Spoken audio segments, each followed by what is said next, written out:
Hey guys and girls, and welcome. Today we're going to be talking about Micro Machines 1996.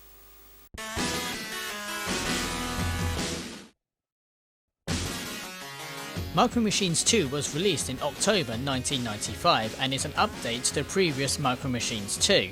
The game did not see a worldwide release, only releasing in Europe. It has a total of 85 tracks and, much like Micro Machines 2, was released as a J-car allowing up to 8 players simultaneously. One new inclusion to the game is the construction kit, which allows you to create up to 9 custom tracks. Unfortunately, it isn't as advanced as the construction kit from the DOS version of Micro Machines 2.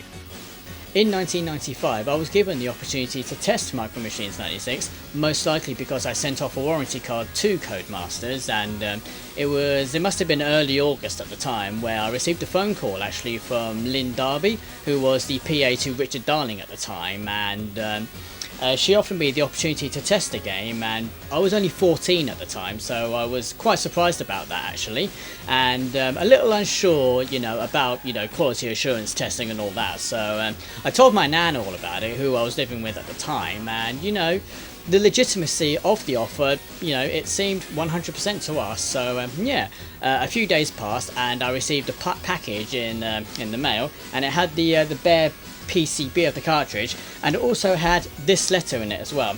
You'll have to apologise for the quality of this letter. I didn't really have any concept of keeping things in mint condition at the time. And just to give you a quick rundown of the letter, I referred to my telephone conversation with you recently, in which I asked if you would be prepared to undertake some testing for us of Micro Machines 96 for the Mega Drive. I have the pleasure of enclosing the cartridge of the game. All we ask is that you spend about 6 hours during the next few days playing the game. I would be grateful if you could then let us have your comments so that we receive them on Tuesday the 15th at the latest. When the game is in full production, we will send you a complimentary copy of it. Thank you for agreeing to undertake this test for us. So yeah, I received just the PCB in the post. I can't remember if it actually was the J-cart version of the board, if it was just a simple, straightforward ROM board. But yeah, I pretty much got to work, shall we say, and I played a lot of the game, and I even invited a few friends over to help test with me, and we had a reasonably good time. And in fact, I actually did deliberately set aside like 6 hours. I even made a little sign on my door, just posted it up, put it on there, and it said "Game testing in progress, keep out."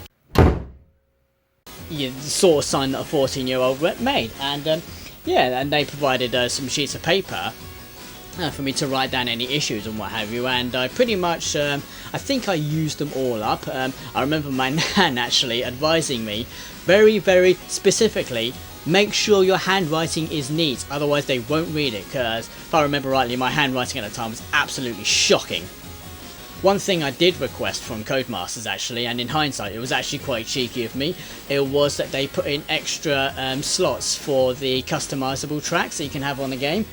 Obviously this was ignored, and rightfully so, because obviously I didn't have the concept at the time of limited cartridge space. So yeah, that was that. I think that was the only request that I did make, and I sent the cartridge back and everything, and I received the letter. It must have been 1 or 2 days later, and it simply reads, "Dear Joe, thank you very much for letting us have your comments on our game Micro Machines 96 for the Mega Drive. We found your comments very useful and will be considering them for inclusion in the final production copy of the game. We will let you have a copy of that when it's available in a few weeks' time." So yeah, that was pretty much my assurance that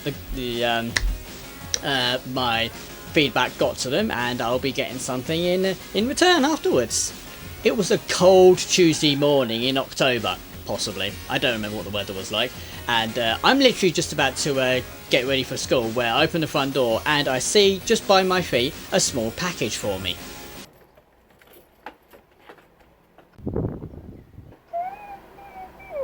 Of course, it was the game, and it came with another letter, which simply reads, I referred to my previous letters with you in connection with the testing you did on Micro Machines 96. I have the pleasure in enclosing a copy of the game with our thanks for the testing you did for us.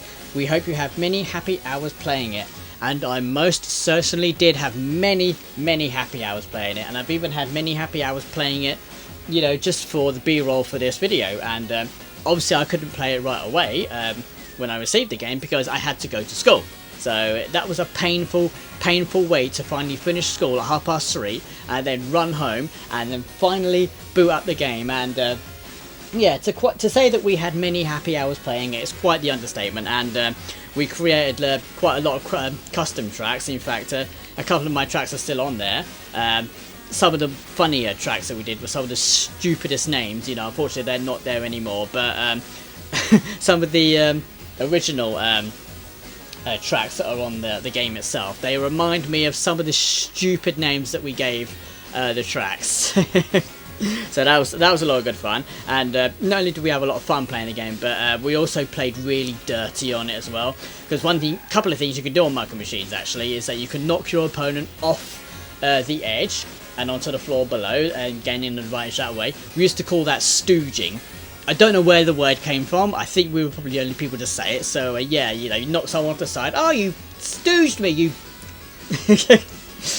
And another dirty tactic as well, if you're playing head to head and you're in front of your opponent, but you're both going at the same speed, you're not gaining any, you know, momentum. You're not going to get your point. So what you do is just slam the brake on. Your opponent, you know, rear ends you, gives you a speed boost whilst he's just like slowed down all of a sudden.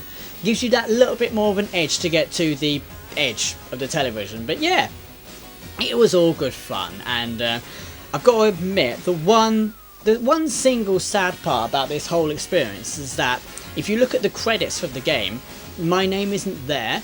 I didn't really think to look until like many years ago actually. I was like, am I in the credits of this game? Because obviously I did a bit of testing for it, and no, it's not there, which kind of makes me think, you know, how many other people, you know, were given the opportunity to test the game and their name is probably not in the credits list either. But you know, that's just like a small blot on an otherwise very positive experience. And it's a little unfortunate that I've only got the cartridge left now because obviously it did come with the game, the instructions, you know, certificates, invites to tournaments and passwords that you could write down to save your custom tracks off cartridge, even though you don't need to worry too much about your tracks getting deleted off the cartridge, because this is not battery backup. So I'm assuming it's SRAM. So yeah, that was my entire experience with Micro Machines 96 and how it came to be, how I got to get a copy. I'll get those words out, I promise you. And yeah, thank you very much for watching, guys. Have you played Micro Machines 96? And tell me what you think of the game. So until next time, take care of yourselves, and thanks for watching.